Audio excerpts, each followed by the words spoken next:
जय श्री कृष्णा दोस्तों, राधे राधे। आप सभी का हमारे चैनल में हार्दिक स्वागत है। आज हम भगवान शंकर और माता पार्वती की कथा को सुनेंगे, जिसे सोमवार व्रत में सुनना बेहद ज़रूरी माना जाता है। इस कथा को सुनने से ही व्रत को पूर्ण माना जाता है।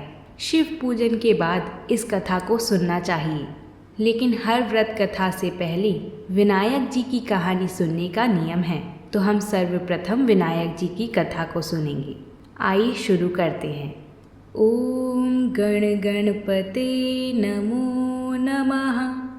एक बार गणेश जी भगवान छोटे बालक के रूप में चिमटी में चावल लेके और चमचे में दूध लेके निकले। वो हर किसी से कह रहे थे कि कोई मेरी खीर बना दो, कोई मेरी खीर बना दो। वहाँ पर एक बुढ़िया माई बैठी हुई थी। उसने कहा, ला मैं बना देती हूँ। वह छोटा सा बर्तन चढ़ाने लगी तो गणेश जी भगवान ने कहा कि दादी माँ, छोटी सी भगोनी मत चढ़ाओ, तुम्हारे घर में जो सबसे बड़ा बर्तन हो वही चढ़ाना। बुढ़िया माई ने गणेश जी का मन रखने के लिए बड़ा बर्तन चढ़ा दिया। वह देखती रह गई कि वो जो थोड़े से चावल उस बड़े बर्तन में डाले थे वह तो पूरा भर गया है। गणेश जी ने कहा, दादी माँ, मैं नहा धोकर आता हूँ। जब खीर तैयार हो गई तो बुढ़िया माई के पोता पोती खीर खाने के लिए रोने लगे। बुढ़िया माई ने कहा, गणेश जी महाराज तेरे भोग लगना, कहकर चूल्हे में थोड़ी सी खीर डाली और कटोरी भरकर बच्चों को दे दी। बुढ़िया की पड़ोसन ऊपर छत पर से देख रही थी तो बुढ़िया ने सोचा यह चुगली कर देगी, इसलिए एक कटोरा भरकर उसे भी पकड़ा दिया। बेटे की बहू ने भी छुपके से एक कटोरी खीर ले जाकर खाई और कटोरा चक्की के नीचे छुपा दिया। अभी भी गणेश जी महाराज नहा धोकर नहीं आए थे और बुढ़िया को भी भूख लग रही थी, तो वह भी एक कटोरी में खीर डालकर किवाड़ के पीछे बैठकर एक बार फिर कहा कि गणेश जी महाराज आपके भोग लगे। यह कहकर खाना शुरू कर दिया। तभी गणेश जी महाराज आ गए।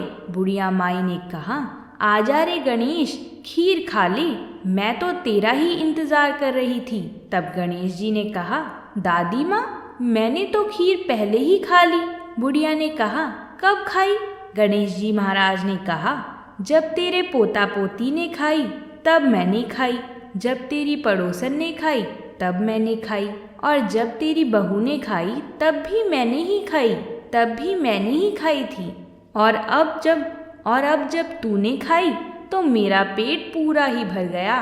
बुढ़िया माई ने कहा, बेटा तेरी सारी बात सच है, लेकिन बहू बेचारी तो सुबह से काम में लगी हुई है, तो फिर उसने खीर कब खाई? गणेश जी महाराज ने कहा, चक्की के नीचे देख, झूठा कटोरा पड़ा है, तूने मेरा भोग तो लगाया, वह तो बिना भोग के ही खीर खा गई। बुढ़िया माई ने कहा, बेटा घर की बात है, घर में ही रहने दो, अब बताओ बची हुई खीर का क्या करूं? गणेश जी महाराज ने कहा, पूरी नगरी को जिमा दो। बुढ़िया माई ने पूरी नगरी को जिमा दिया, फिर भी बर्तन खाली नहीं हुआ। जब राजा को यह बात पता चली तो राजा ने बुढ़िया को बुलवाया और कहा, क्यों री बुढ़िया, ऐसा बर्तन तेरे घर पर कहाँ से आया? ऐसा बर्तन तो राजमहल में होना चाहिए। बुढ़िया ने कहा, राजा जी इस बर्तन को आप ले लो। राजा जी ने खीर का बर्तन महल में मंगा लिया। लाते ही खीर में कीड़े मकोड़े बिछुए हो गए और दुर्गंध आने लगी। यह देखकर राजा ने बुढ़िया से कहा, बुढ़िया बर्तन वापस ले जा, जा तुझे हमने दिया। बुढ़िया ने कहा, राजा जी आप देते तो पहले ही कभी दे देते, यह बर्तन तो मुझे मेरे गणेश जी ने दिया है। जब बुढ़िया ने बर्तन वापस लिया तो लेते ही सुगंधित खीर हो गई। घर आकर बुढ़िया ने गणेश जी से कहा, बची हुई खीर का क्या करें? गणेश जी ने कहा, झोपड़ी के कोने में गड्ढा खोदकर गाड़ दो, उसी जगह पर जब सुबह उठकर वापस खोदेगी तो धन के 2 चरे मिलेंगे। ऐसा कहकर गणेश जी महाराज अंतर्ध्यान हो गए और जाते समय झोपड़ी को लात मारते हुए गए तो झोपड़ी की जगह महल हो गया। सुबह बहू ने फावड़ा लेकर पूरे घर को खोद दिया तो कुछ भी नहीं मिला। बहू ने कहा, सासू जी थारो गणेश जी तो झूठो निकलो। सास ने कहा, बहू मारो गणेश झूठो तो नहीं है, ला मैं देखूं। वह सुई लेकर खोजने लगी तो टन टन करते 2 धन के चरे निकल आए। बहू ने कहा, सासू जी गणेश जी तो साचो ही है। सासू ने कहा, गणेश जी महाराज तो भावनाओं का भूखा है। हे गजानन गणेश जी महाराज, जैसा आपने बुढ़िया को दिया वैसे ही सबको देना। विनायक जी की कहानी कहने वाली, हुंकार भरने वाली और आसपास के सभी सुनने वाले सबको अपनी कृपा से पूर्ण करना। बोलिए गणेश जी महाराज की जय। आइए अब सुनते हैं भगवान शंकर और माता पार्वती की व्रत कथा को। एक समय भगवान महादेव जी और माता पार्वती जी के साथ भ्रमण करते हुए मृत्यु लोक में विदर्भ देश की अमरावती नगरी में पहुँचे। वह पूरी नगरी हर प्रकार के सुखों से परिपूर्ण थी। उस पुरी के राजा ने एक अति सुंदर शिव मंदिर बनवाया था। उसी मंदिर में महादेव जी और माता पार्वती निवास करने लगे। एक समय की बात है, एक समय माता पार्वती जी ने भगवान शंकर को प्रसन्नचित्त देखकर मन बहलाने की इच्छा से उनसे चौसर खेलने का आग्रह किया। भगवान शंकर जी ने अपनी प्राण प्यारी की बात मानकर चौसर खेलना प्रारंभ किया। उसी समय उस मंदिर का पुजारी निमित्त बनकर मंदिर में आया और माता पार्वती जी ने उस पुजारी ब्राह्मण से एक प्रश्न किया कि इस चौसर की बाजी में किसकी जीत होगी। भाग्यवश ब्राह्मण बिना विचारे ही बोल उठा कि महादेव जी की ही जीत होगी। परंतु हुआ इसके विपरीत और थोड़ी देर में बाजी समाप्त होने पर माता पार्वती जी की ही जीत हुई। इस पर माता पार्वती जी को ब्राह्मण के झूठ बोलने के कारण बहुत क्रोध आया और उसको श्राप देने के लिए तैयार हो गई। यद्यपि महादेव जी ने पार्वती जी को बहुत समझाया, परंतु उन्होंने कुछ भी न मानकर ब्राह्मण को कोढ़ी होने का श्राप दे दिया। कुछ दिनों पश्चात पार्वती जी के श्रापवश होकर वह कोढ़ी हो गया और अनेक प्रकार के कष्टों को भोगने लगा। जब इस प्रकार उसको कष्ट भोगते हुए बहुत दिन हो गए तो एक दिन स्वर्ग की अप्सराएं भगवान शिव जी के मंदिर में पूजा करने के लिए आईं और पुजारी जी को शारीरिक कोढ़ से दुखी देखकर दया भाव से पूछा तो ब्राह्मण ने विनाश का वृत्तांत बताया कि भगवान शिव जी और माता पार्वती जी के चौसर खेलने और पार्वती जी के श्राप से ही मेरा ये हाल हुआ है। तब अप्सराएं यह सब कथा सुनकर कहने लगी कि हे ब्राह्मण, अब तुमको अधिक दुख नहीं उठाना पड़ेगा। भगवान शंकर की कृपा से तुम्हारे सब दुख दूर हो जाएंगे। तुम सब व्रतों में उत्तम व्रत सोमवार व्रत को विधि पूर्वक करो। तब ब्राह्मण सोमवार व्रत की विधि को अप्सराओं से पूछने लगा। अप्सराएं कहने लगी कि सोमवार व्रत को स्नान आदि से निवृत्त होकर अच्छे वस्त्र धारण कर फिर आधा किलो खूब अच्छी तरह शुद्ध भुने हुए गेहूं का आटा लेकर उसका प्रसाद बनाओ और फिर उसके 3 भाग कर लो। फिर चंदन, अक्षत, फूल, धूप, नैवेद्य, बेलपत्र, धतूरा आदि लेकर प्रदोष काल में भगवान शंकर का पूजन करो। भगवान शंकर का पूजन भक्ति और श्रद्धा से युक्त होकर करो। फिर प्रसाद के 3 भागों में से एक भाग भगवान शंकर का प्रसाद समझकर उपस्थित सज्जनों को बांट दो और आप भी प्रसाद पालो। इस प्रकार 16 सोमवार तक व्रत करो।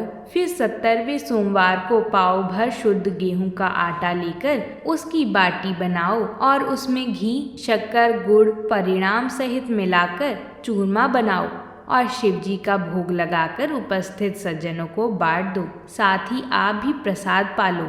इस प्रकार करने से भगवान शंकर की कृपा से मनुष्य के सब मनोरथ पूरे हो जाते हैं। ऐसा कहकर अप्सराएं तो स्वर्ग चली गईं और उस ब्राह्मण ने अप्सराओं की कथा अनुसार विधिवत 16 सोमवार तक व्रत किया और भगवान शंकर की कृपा से रोग मुक्त होकर बड़े आनंद से रहने लगा। कुछ काल व्यतीत हो जाने पर भगवान शिव और माता पार्वती जी फिर उसी मंदिर में पधारे। उस ब्राह्मण को श्राप मुक्त देखकर पार्वती जी ने बड़े आश्चर्य से पूछा कि रोग मुक्त होने का क्या कारण है। तब ब्राह्मण ने 16 सोमवार की सब कथा सुनाई। माता पार्वती व्रत का वृतांत सुनकर बहुत ही प्रसन्न हुई और उन्होंने भी विधि पूर्वक इस व्रत को किया तथा व्रत के प्रभाव से उनके गए हुए पुत्र स्वामी कार्तिकेय स्वयं आकर माता के आज्ञाकारी हुए। कार्तिकेय जी को अपने विचारों में परिवर्तन होने का कारण जानने की बड़ी भारी इच्छा हुई और उन्होंने माता जी से इस रहस्य का कारण सुनने की इच्छा प्रकट की।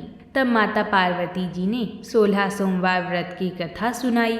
तब उन्होंने भी इस व्रत का प्रभाव सुनकर उनका एक मित्र ब्राह्मण बहुत दिनों से परदेश गया हुआ था, उससे मिलने की इच्छा से इस व्रत को धारण किया और उनका मित्र बहुत शीघ्र ही आकर कार्तिकेय जी से मिला और उनसे अकस्मात मिलने का रहस्य कार्तिकेय जी से पूछा। उन्होंने उत्तर दिया कि हमने तुमसे मिलने के लिए 16 सोमवार का व्रत किया था, उसी के प्रभाव से तुम मिले हो। ऐसा सुनकर ब्राह्मण ने भी अपने विवाह की इच्छा से विधि पूर्वक इस व्रत को किया। इस व्रत के प्रभाव से एक समय ब्राह्मण कार्यवश किसी दूसरे देश में गया तो उस समय वहां के राजा की कन्या का स्वयंवर था और अनेक देशों के राजकुमार राजकुमारी के साथ विवाह करने की इच्छा से वहां आए हुए थे। राजा ने यह प्रण किया हुआ था कि जिस राजकुमार के गले में आभूषणों से सजी हुई हथनी माला डाल देगी उसी के साथ अपनी कन्या का विवाह कर देगा। ब्राह्मण भी स्वयंवर देखने के लिए वहां गया हुआ था और भाग्यवश हथिनी ने माला ब्राह्मण के गले में डाल दी। राजा ने प्रतिज्ञा अनुसार अपनी कन्या का विवाह उस ब्राह्मण के साथ करा दिया और उसको बहुत धन दिया तथा उसका बहुत सम्मान करके संतुष्ट किया। ब्राह्मण उस राजकन्या को पाकर अति प्रसन्न से अपना जीवन व्यतीत करने लगा। एक समय उस राजकन्या ने अपने पति से कहा कि हे प्राणनाथ, आपने ऐसा कौन सा पुण्य काम किया था जिसके प्रभाव से हथिनी ने सब राजकुमार को छोड़कर आपके ही गले में वरमाला डाली। ब्राह्मण बोला कि प्रिय, मैंने अपने मित्र कार्तिकेय जी के कथा अनुसार 16 सोमवार का व्रत किया था। उसके प्रभाव से तुम जैसी रूपवान लक्ष्मी मुझको प्राप्त हुई हो। व्रत की ऐसी महिमा सुनकर राजकन्या को बड़ा आश्चर्य हुआ और पुत्र प्राप्त होने की इच्छा से व्रत करने लगी। भगवान शिव की कृपा से उसके गर्भ से एक अत्यंत सुंदर, धर्मात्मा, सुशील और विद्वान पुत्र उत्पन्न हुआ। माता पिता उस देव समान पुत्र को पाकर अति प्रसन्न से उसका पालन पोषण करने लगी। वह बड़ा हुआ तो एक दिन उसने अपनी माता से प्रश्न किया कि हे माता, आपने ऐसा कौन सा तप किया था जिससे मेरे जैसा पुत्र आपने अपने गर्भ में धारण किया।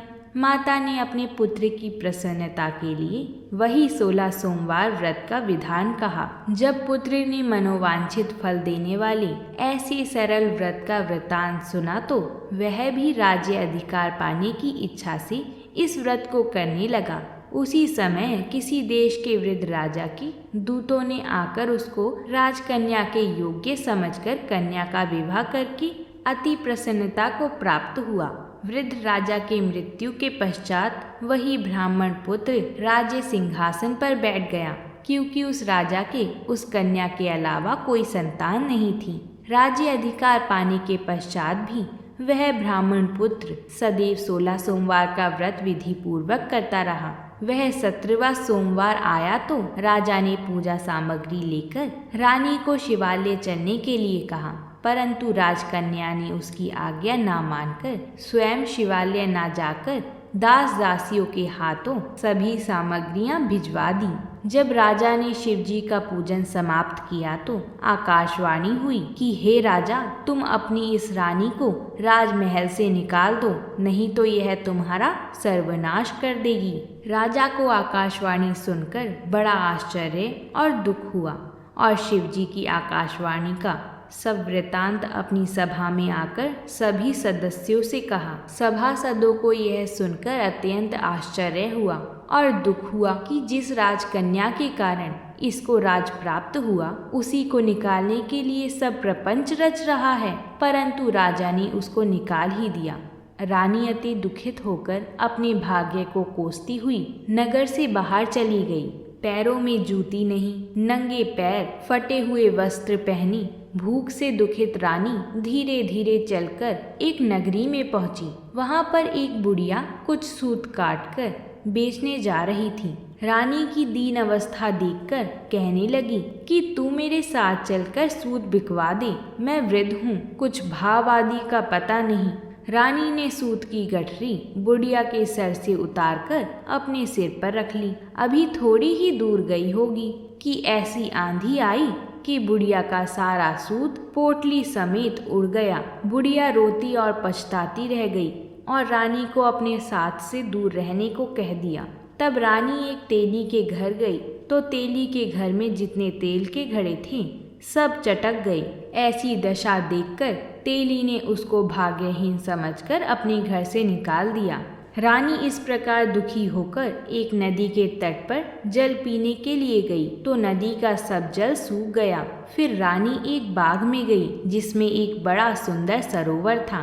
रानी जैसे ही जल पीने सीढ़ियों से नीचे उतरी, जल पीने के लिए उसने जैसे ही जल को स्पर्श किया वैसे ही नील कमल के समान जल में असंख्य कीड़े उत्पन्न हो गए और सारा जल गंदा हो गया। हताश होकर रानी ने अपने भाग्य को कोसते हुए इसी गंदे जल का पान किया और विश्राम करने के लिए एक पेड़ की शीतल छाया के नीचे गई तो पेड़ के सब पत्ते गिर गए। रानी जिस पेड़ के नीचे जाती उसी के पत्ते गिरने लगते। उस वन के पेड़ों की और सरोवर के जल को और सरोवर के जल की दशा देखकर उस वन के ग्वालों ने जो वहां पर अपनी गायों को चराते थे और सरोवर में जल पिलाते थे, बड़े दुखी भाव से यह सब कथा अपने गुसाई जी को सुनाई। वह उसी नगर के एक मंदिर के पुजारी थे। तब सभी ग्वालों ने रानी को गुसाई के पास ले गए। रानी के मुख की कांति और शोभा देखकर गुसाई जी को समझ आ गया कि यह अवश्य किसी कुलीन वंश की अबला दुखित स्त्री है। ऐसा सोचकर गुसाई जी ने रानी से कहा कि मैं तुम्हें अपनी पुत्री समान रखूंगा, तुम मेरे आश्रम में रहो, यहाँ तुमको किसी प्रकार के कष्ट नहीं होंगे। ऐसे वचन सुनकर रानी को कुछ धीरज हुआ और वह आश्रम में ही रहने लगी। परंतु जो भी भोजन बनाती उसे तथा जो जल भर कर लाती उसमें कीड़े पड़ जाते। अब गुसाई जी को भी बड़ा आश्चर्य हुआ और दुख हुआ तथा वह कहने लगे कि पुत्री, तुझ पर कौन से देवता का कोप है जो तेरी ऐसी दशा हो गई।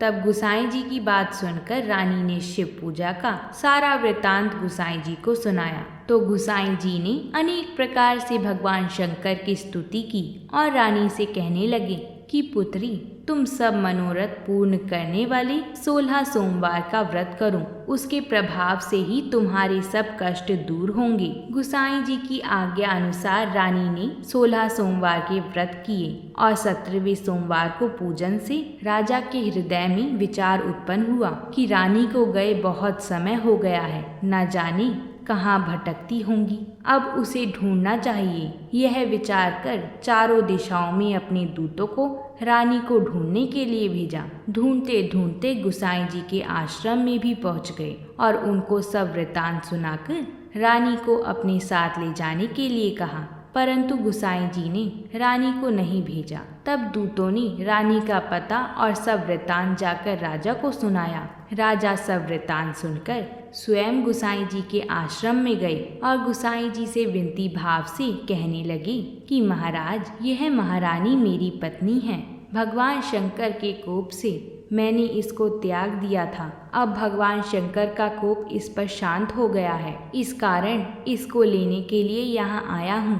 आप इसको मेरे साथ चलने की आज्ञा दीजिए। गुसाई जी ने राजा की बातों का विश्वास करके रानी को राजा के साथ जाने की आज्ञा दे दी और रानी बड़ी प्रसन्नता के साथ राजमहल में आई। तब नगरवासियों ने नगर को खूब सजाया, सारे नगर में बाजी बजाई, घर घर जाके मंगल गान किए, विद्वानों ने वेद मंत्रों का उच्चारण किया और अपने राजा रानी का स्वागत किया। महाराज ने ब्राह्मणों को बहुत सा धन दिया, नगरों में जगह जगह सदाव्रत खुलवाकर गरीबों को भोजन खिलाया। इस प्रकार राजा भगवान शंकर की कृपा से अनेक प्रकार से सुख को भोगता हुआ बड़े आनंद के साथ जीवन व्यतीत करने लगा।